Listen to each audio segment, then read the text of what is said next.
Greetings. My name's Vinny Holdman, MD. I'm a doctor going through this shift, trying to figure out how to fix the captain up. And something comes up. I'm a sleeper agent who's been activated, and my assignment is to kill Glacier, the station engineer, and Rigel W.V., the janitor. Fortunately, being the doctor allows me to track the location and health of all of my potential targets if they have their suit sensors on. And in my case, I observed that Rigel, the janitor, is constantly in the Janny closet, making this plan pretty simple and straightforward. Just a little bit of C4 is all you need. I sneak over to a nearby locker and start changing, and I'm about ready to go, and hi, head of security. Nothing to see here, my friend. Don't mind me. I catch my breath and then plant the C4, and then go back to hiding inside of a locker. I go back out and verify that the C4 went off successfully, and then I go out into space and set up a new C4 charge on the wall that's right where the janitor closet should be. Well, time for the janitor to shit his pants. Only when I get down there I realize there's 3 Jannies inside the closet doing who knows what. And, well, I cut up one of them. But he's the wrong one, so then I get to killing the actual target of mine. I end up killing Rigel pretty quickly, and then I set about dragging him out into space to finish my work. Which is really just me decapitating him, so he's that much more difficult to revive. Rudely, however, the security officer interrupts me in this act. So he starts shooting at me, and I start dragging the corpse while I'm chasing after him, and, well, I'm also handicapped by like a 300 ping to full, but nothing much happens at this point. But I stash Rigel's head, and then he comes back, and the head of security is there too, and I get cornered and taken down eventually. Not so great. Never let yourself get cornered. Anyway, they start clapping themselves on the back, and I get taken over to the brig. The head of security declares me suspicious, and I just kind of say, oh, you think? But yeah, I think security players really like digging through people's contraband and kind of gloating about it, which is, you know, it's fine. And the captain wisely decides to have me checked for syndicate implants by the brig paramedics. They find nothing, so they decide to go perma me like the captain asked. One of the brig medics decides to try to gulag me, but I put water on that idea pretty quickly. The captain said I was to be perma'd, so I need to be perma'd. I then start getting pissed because they didn't put shoes on me, contrary to security policy. Know your rights to comfortable footwear.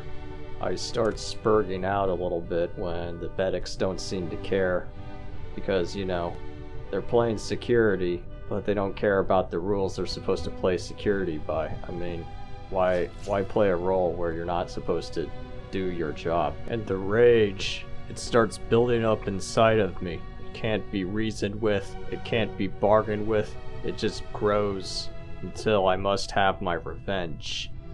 And I break my cuffs. I break out of my bed. I break out of my cell. And I break into the paramedics. Darkness is my ally as I run around the paramedics, pushing them, but then they shove me down. I start punching them back. I slip loose. And then I dodge the pepper spray. I'm running circles around them until one paramedic pepper sprays his own friend instead of me. It's a glorious moment, cut short by the use of a flash to bring me down. I persist in struggling until they flash me again, and this time I'm down for good as they drag me off, and I'm incredibly angry. And they are too. It is at this moment when I insist that they put my shoes on that I realize my shoes were on the entire time. They actually did what they were supposed to do. Well, perhaps this is a teaching moment to not be too hasty to jump to conclusions, to stop and think about what you're doing when something isn't going your way. Even a misunderstanding in something as trivial as a video game can perhaps teach you something about life. But this opportunity for introspection is interrupted by the warden arriving in the permabrig. I inform him about the abysmal conditions within the cell, but he has other intentions. He wants me to go with him, and I agree, given that this is a dark pit that I currently reside in. He takes me up the elevator. There's body parts everywhere, and I start acting shocked. They offer me a chance at rehabilitation, at redemption. I'm not sure what their plans are, though. I try to get some information regarding what their plans are, but they stay mum, and they hide me somewhere safe in the meantime. But the chief medical officer is in the brig. With a blank expression, the security officers begin panicking, and I get dragged further into the deep of the brig. I have a new assignment: to exist as a human shield for the warden. The CMO has brain rot virus, and it's very contagious. I struggle to comprehend what the warden's plan is before he executes it. The warden attempts to reason with the mentally disabled chief medical officer, but I try to get my own plan in motion. I offer to kill him, because I'm a traitor anyway. But that appears to be unnecessary, because the CMO soon collapses. Then the warden begins stunning him to try to move him somewhere else. Let's not even begin to discuss the wizard nearby. Panic begins to spread regarding the possibility of mass retardation amongst the security staff. The warden goes further and stuns the friendly wizard inside the warden's office. But then something terrible happens. Amidst my denials of responsibility, I begin to start drooling. It turns out I'm the one who's mentally disabled. The brig medics start losing their shit, and as I insist that I had nothing to do with the whole ordeal, the warden begins to take me away. He sequesters me down in the armory basement, where he informs me that there's a huge panic and that I am indeed infected with mind rot. He brings me back up from the armory basement to the first floor of the brig. I'm restrained to the brig infirmary bed, and I begin to slip my cuffs and stand up. It's not clear what security's plans are for treating me, if any, but it's ultimately irrelevant. I pass out from the brain damage. I wake up again and begin to wander around, but ultimately I am fed a vaccine, and I begin to slowly recover. I simply just do not know it yet. And then I am brought to a strange contraption out in the brig lobby. He closes the door, and I am trapped inside. I begin to be bombarded by strange lights, increasing my suggestibility, decreasing my willpower. He takes me to the Gulag shuttle departure, and the captain arrives to observe the goings-on. They implant the thought that I'm a sec officer into my brain. The results appear encouraging, to say the least. They inquire as to my willingness to arrest criminals, and I do, but I still want to kill my two targets as well. They don't seem to like that answer, but the programming didn't work. Nonetheless, the brig medics try again, and suddenly I realize that I've been a sec officer the whole time. I was cured, all right. But one of the brig medics wanted to turn me into some kind of pacifist. That wasn't gonna happen anytime soon. And the other brig medic decided to go get me geared up. I of course had some confusion regarding why I was a sec officer, but also in a prison uniform. The mind does things to twist itself around seemingly contradictory things. I must have been an undercover cop in the prison. But in no time at all, I'm geared up and ready to start hitting the beat. The brig of course looks like shit, but I'm also not a janitor, so that's not my job. But then I'm confronted by a detective who's actually doing his job, and he's pointing the finger at me. I ask him what's up. He begins to politely ask me to come with him for some questioning, and I ask him for what, and also that I'm not going to go over to wherever he wants me to go to. I let him know that he doesn't outrank me, and then I go off to the locker room to get more stuff. He lets me know that I don't have a mind shield implant. But to be honest, I don't really have time for that, and I tell him to go get me one if he cares so much. But he doesn't let it go. In fact, he keeps asking questions, so I basically just let him know. I was working undercover in the perma-brig. What's it to you? The brig medics attempt to defuse the situation by taking me away, but the detective continues to have a work ethic.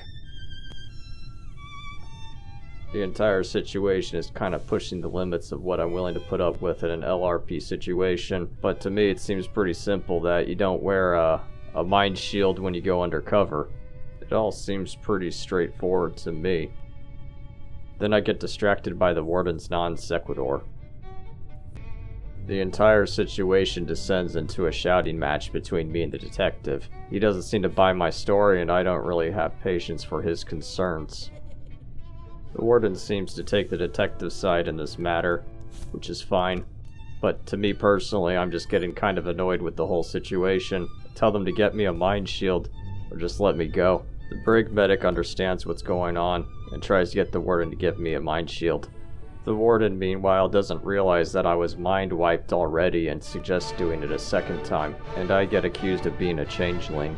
So the warden escorts me to the armory to go get a mind shield implant. Meanwhile, we receive a notification that there is now a blob on board the station, putting us all at risk. And the brig medic sticks behind and tells the detective what's going on, that I'm a brainwashed syndicate and the detective should just go along with it. The detective gets a little bit pissed, but at any rate, the station has larger concerns than the status of myself as a security officer, because there's now a blob in medbay maintenance, and we are all supposed to fight, so we all go over there. As I attempt to get my bearings, I take a hit from one of the emitters set up by the engineers.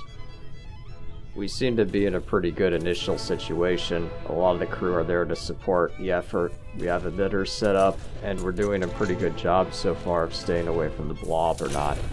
The emitter is actually in a somewhat poor location because it kind of provides a barrier for us to get in there to fight the blob. Yes, I know that you can crawl underneath the beam and not take harm, but that still is a lot more work, and it takes you some time to stand up afterwards. I decide to head further down and start attacking the blob directly with my laser rifle. The goal is really just to push the blob mass back with my laser fire.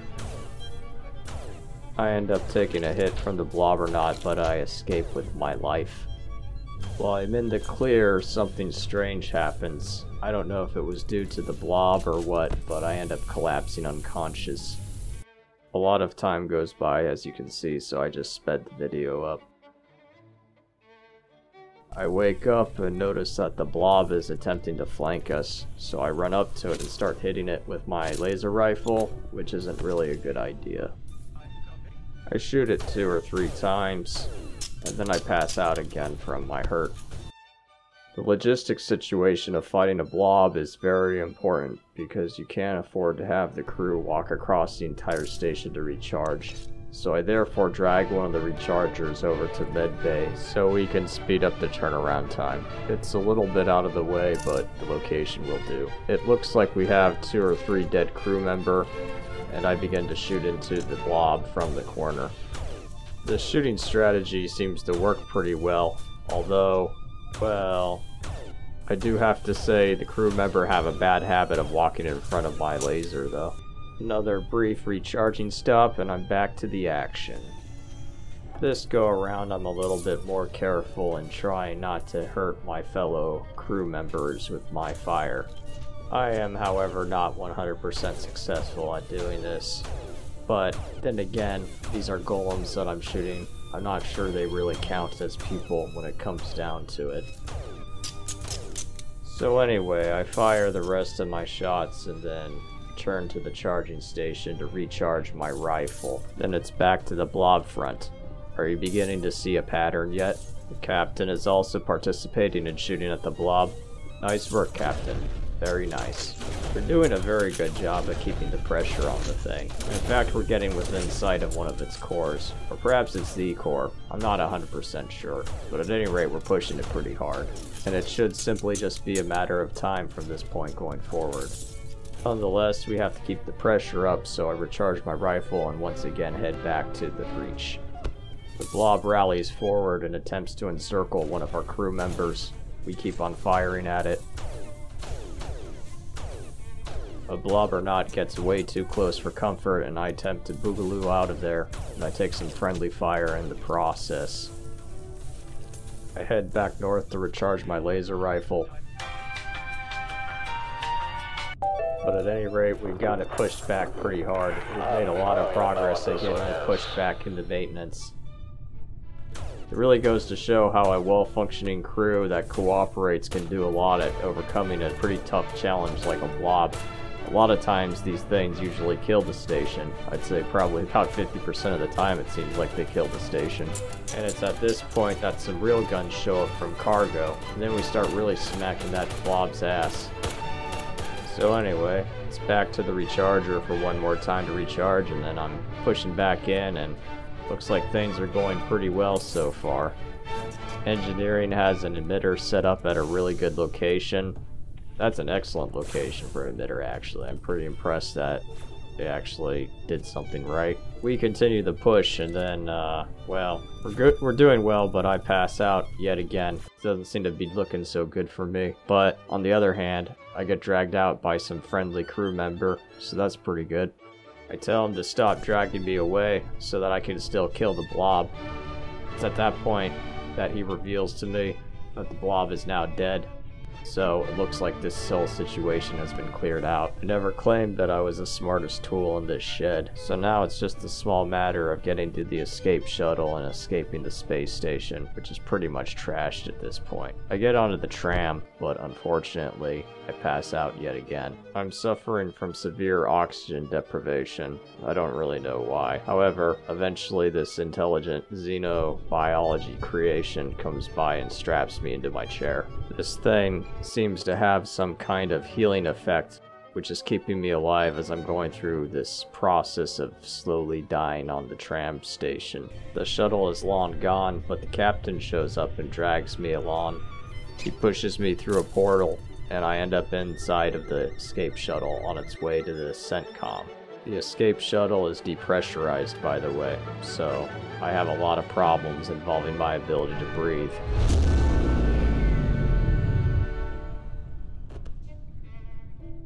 So the big question is, will I last long enough to make it to CENTCOM, or will I die? And the answer is, I survived just barely. It looks like both of my targets ended up dying, and I ended up escaping successfully due to the fact that we had an excellent captain. Not my only green text, but definitely one of my stranger green texts.